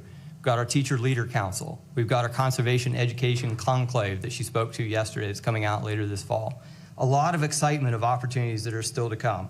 We got fishing opportunities right now that are starting to come around the bend. It might be cold next week, but there's more fishing opportunities coming, even beyond deep water crappie. Soon the fish will be shallow, but even right now, you can go to any one of our family and community fishing ponds, catch some trout, and enjoy those opportunities. We heard from Christy Graham yesterday about the trout management plan that's initiated, brand new, and it'll be executed on all of our waters going forward with the collaboration of all the public that engaged that as well. We've got stream habitat work going on, tree plantings, stream restoration projects over the next couple of months that help our species on streams and help our landowners as well. Fine grants have been awarded, over $500,000 put on the ground for conservation education over the next year.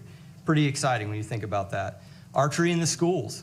We've already had 3,000 youth qualify for archery in the schools, and there's more coming down the line on that program, as well as our youth shooting sports program. So it's an exciting time for our shooting sports as well. Those are a couple of highlights that are coming in the next couple of months. As I thought about the fishing opportunity on Lake Poinsett, it was outstanding. Everybody was catching fish. It was a reflection back on the hard work of our staff.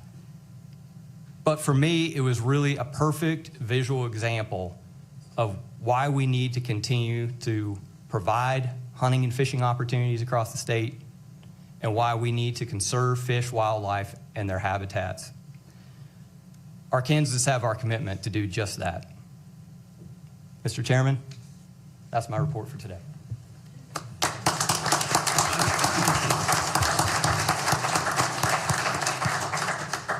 Thank you, Chris, for that report. A lot of exciting things starting off for 2025. And well, Commissioners, as we get into our committee meeting reports, first up, Commissioner Finley, Chair of Regulations. Will you please give us your report? Thank you, Mr. Chairman. Yes, sir. Yesterday we had 4 discussion items. We started off with a resounding report from Christy Graham as she provided the presentation of the next 10-year trout management program for our state. Extremely important program for our state as far as it drives several dollars in revenues from tourism and sportsmanship. So excited to see what they have on the horizon for that. Jeremy Risley also spoke on the diverse population of the Arkansas smallmouth bass and throughout the state, and again reiterate the fact that we feel confident in our back bass program with Jeremy running that, doing a tremendous job out of Mountain Home. Luke Naylor then led the discussion of the continental migratory bird conservation. Great information there and a timely report this time of year as well. And then we followed up with Howie Singer, the manager of the state partnership for the Ducks Unlimited Canada, to give us an update on the fall flights program. So again, timing's perfect for that as we're all considering and have ducks at the front of our mind. There were no action items, no new business, no old business, and we were adjourned. All right, thank you, Commissioner Finley. Next, we have Commissioner Tappan, Chair of Property Management Committee. Would you please give us your report? Yes, sir, Mr. Chairman. The Property Management Committee met. We had no discussion items. We had one action item. Rachel Wortham presented an action item on the easement across Highway 89 south on Lake Conway. That item received a unanimous do pass. There was no new business, no old business, and we were adjourned. All right. Well, thank you, Commissioner Tappan. Next, Vice Chair Doremus, Chair of Budget Committee, would you give us your report? Thank you, Mr. Chairman. Good morning, everybody. Budget Committee met yesterday. We had 2 discussion items. Our CFO, Emily Shoemate, provided the agency's financial status report. Emily also reported the findings from the fiscal year 23 state audit. We had 3 action items. Emily Shoemate presented an action item for the purchasing policy amendment. This received unanimous do pass. Then John Marks presented an action item for a budget increase for the new regulations platform, ESPR. This also received a unanimous do pass. Finally, Mike Cantrell presented an action item for the budget increase for Whitehole access amenities. This received a unanimous do pass. There was no new business, no old business, and we adjourned. Okay. Thank you. And next, Commissioner Adams, Chair of Education, IT, GIS, Communications. Would you please give us your report? Thank you, Mr. Chairman. Education, IT, GIS, Communications Committee met yesterday.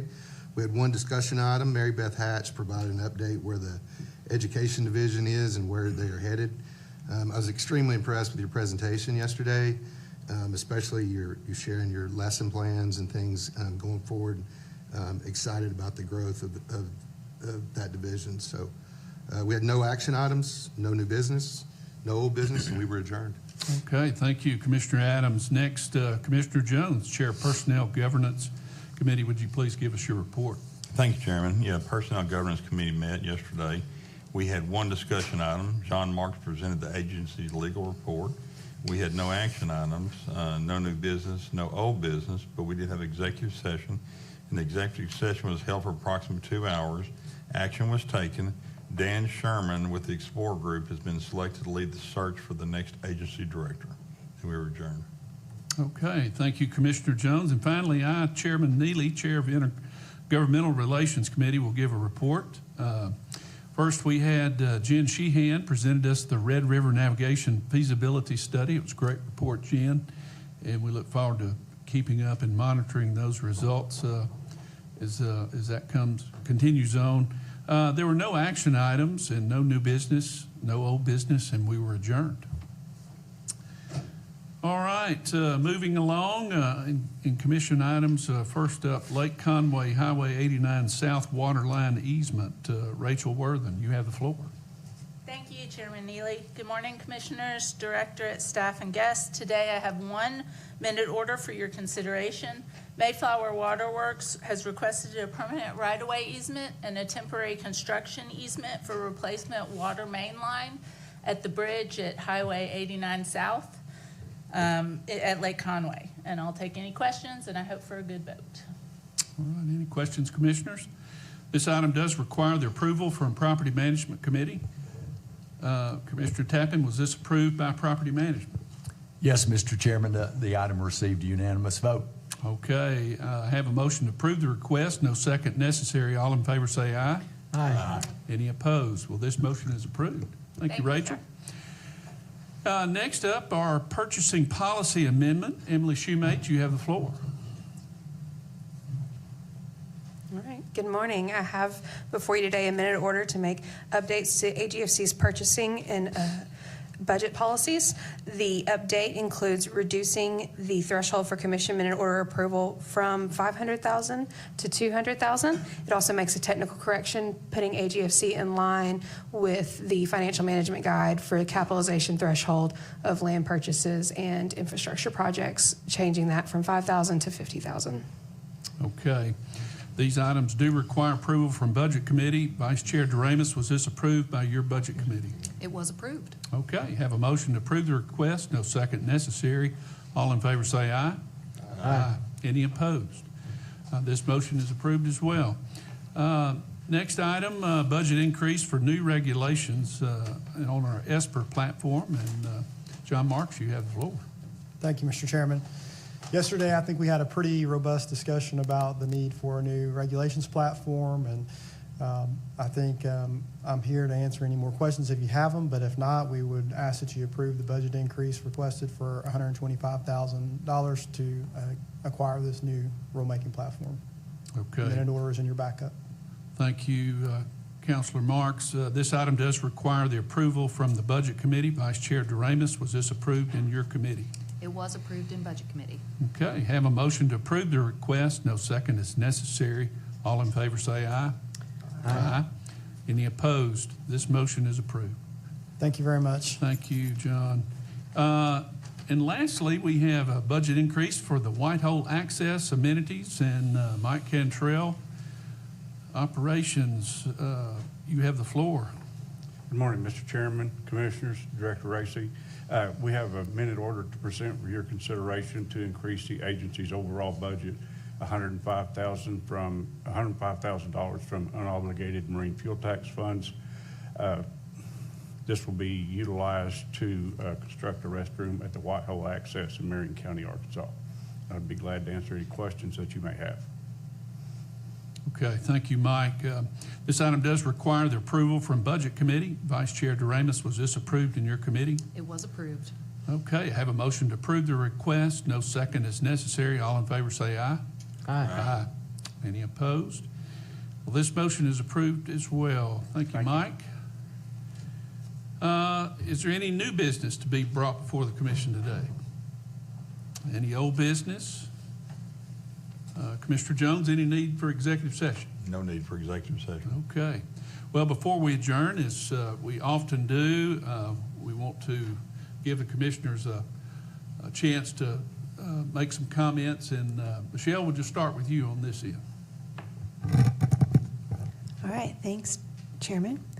I'm just going to riff off of our Interim Director, Chris Racy, and say, after all this time I've spent with y'all, and this meeting was great, the CIP, I'm so impressed. It's clear that our Arkansans have your commitment to steward their precious lands and wildlife. And they also have your heart, your blood, your sweat, and your tears. So thank you for all you do. Thank you, Michelle. Brandon? Something about Michelle saying riff doesn't sound right coming out. It threw me off. No, I want to comment on the CIP program, and I could tell we were trying to move along, so I'll use this time now. But I'm really excited about it. I think it's one of those programs that's only going to get bigger and better as it goes, and as we get word out there and stuff, I think it's going to be one of those, it's going to be a monster to manage, but I know you guys can do it. Really excited to see it go forward. So we just need to, get the word out and do what we can to get as many people involved in that, because I think, it's going to take some time to see the fruits of the labor as far as more ducks and more, prosperity, but really excited, really impressed. Thank you, Brandon. All right, Commissioner Tappan. Nothing further. I'm good. Okay. Anne Marie? Okay.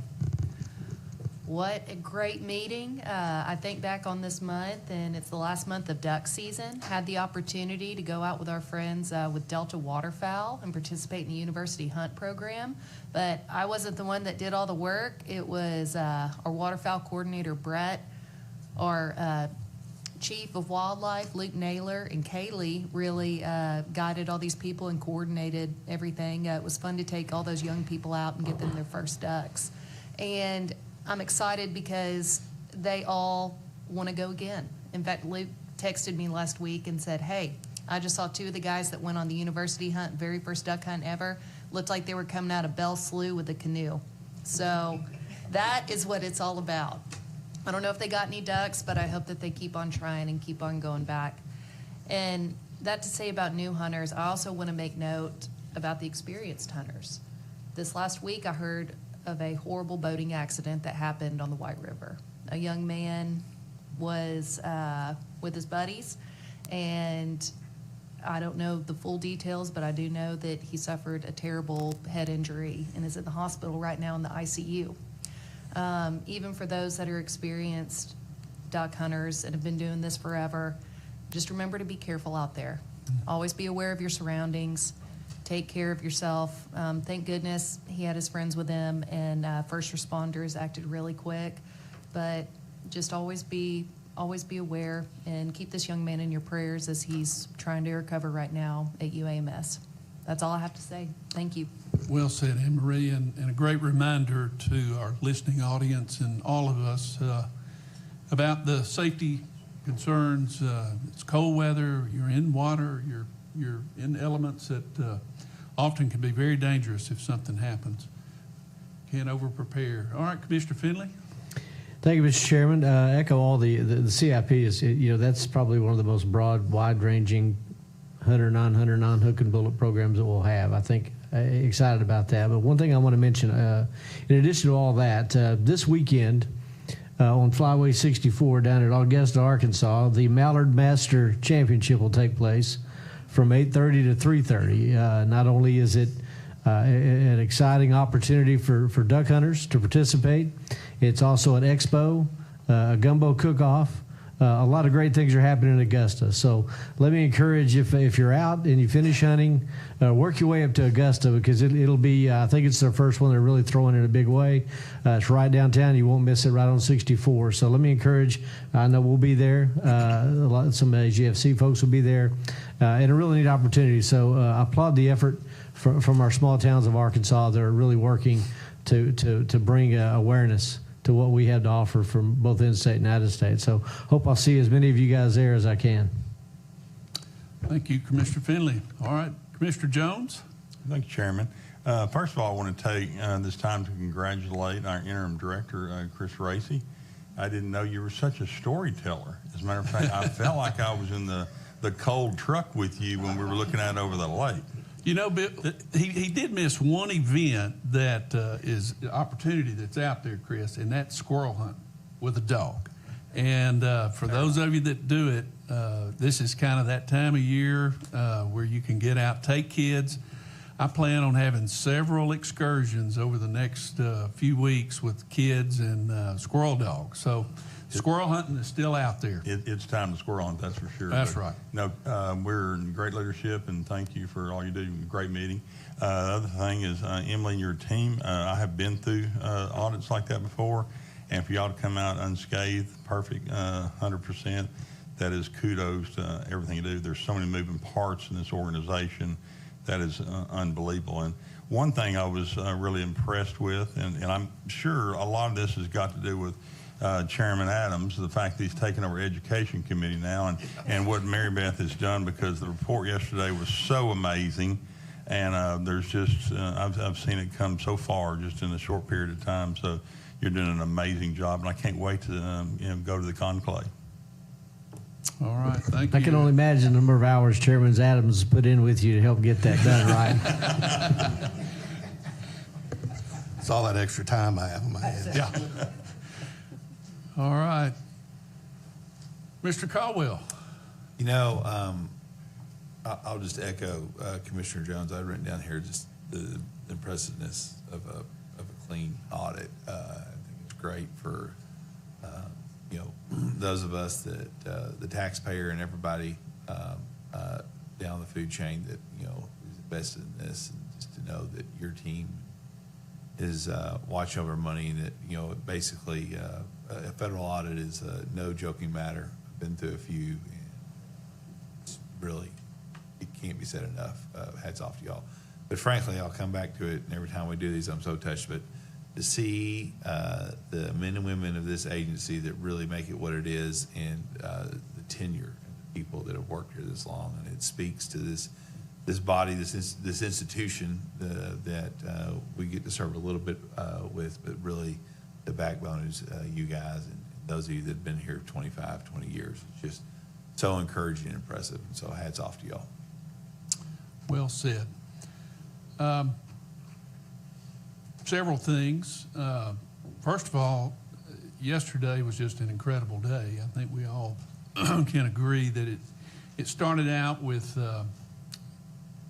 with some of our main things that we really celebrate here in Arkansas, and that's ducks, trout, and fishing. I mean, so we got to hear reports on smallmouth bass, learning about those 4 different subspecies that we're very unique to have. That's something to be very proud of. Christy Graham and the 10-year trout plan. I know they've been working on this. This has been ongoing for, 2 years, getting that product together. And hats off to her team and fisheries for, again, something that this state is known for worldwide is some of the best trout fishing. And then, of course, our duck hunting. And we were glad to have Howie Singer and Ducks Unlimited Canada down here to give us some updates. And then last night we got to go out, staff and some commissioners, their spouses, to go be hosted by Ducks Unlimited. They're one of those partnerships that we embrace, and as y'all know, we don't do this alone. We work with our partners from NWTF to Delta to NRCS to Ducks Unlimited. You just name the whole gamut of partners, Quail Unlimited, Trout Unlimited, on and on and on. These volunteer conservation groups. So we got to have their state folks there, had a good time visiting with them. Former commissioners George Dunklin and Steve Cook were there. And just a shout out to those two guys, that former commissioners that continue to stay in the trenches, supporting conservation, it was a great night. Yesterday, former Commissioner Bobby Martin and his wife Margie were here, special guest for us, and they're partnering up with our education and Mary Beth to do some grants and support for that education side. And again, a testament to their continued commitment. And so we thank them for coming and being a part of yesterday. We are excited to have Dan Sherman and the Explore Group officially hired as we launch this search and to get this position permanently filled. And so we got that done yesterday. And with that, I think we've wrapped up a full day. Yeah, again, it was just a red letter day, as we used to say, and great way to start this year of 2025. Next, I'd like to ask Spencer Griffith come up, and Spencer's going. We got a little road trip next February. February's our next month, but we're not going to be in this auditorium for the meeting. So I want Spencer to give you all an idea where we're going to be. Yes. Well, thanks to the commission, they have approved us to do some renovation work within this auditorium, and we can't 100% guarantee that it'll be back to its condition. You guys saw some of the screens going out on and off today, so hopefully that will be fixed. We are taking this opportunity to take our commission down to Central High School. Mary Beth's working with that team and the principals over there to get as many students packed into the library as we can. We're going to introduce a little bit of or Mary Beth will introduce a little bit of a civics lesson for them and what this commission does and how it's set up and the work that we do as an agency for the state of Arkansas. The senior student body president is Tommy Sproul's grandson. And so we're in the process of trying to invite former Commissioner Tommy Sproles to that meeting. We'll hear from his grandson, who will introduce him, hopefully, if he's able to attend. And we have some other things that will collaborate. We're also going to bring up some of our birds of prey from the Pine Bluff Nature Center. There'll be a shortened demonstration of what we do for school classrooms with the birds of prey exhibits that we do. A lot of our staff don't get the opportunity to see those. Trying to talk them into bringing an eagle up. We'll see if that happens. But ultimately, I think we'll have a good time down at Central High School. So look forward to seeing you guys there. Okay, thank you, Spencer, and thank you all for getting that lined up. It's going to be fun. With that, commissioners, everyone, we stand adjourned.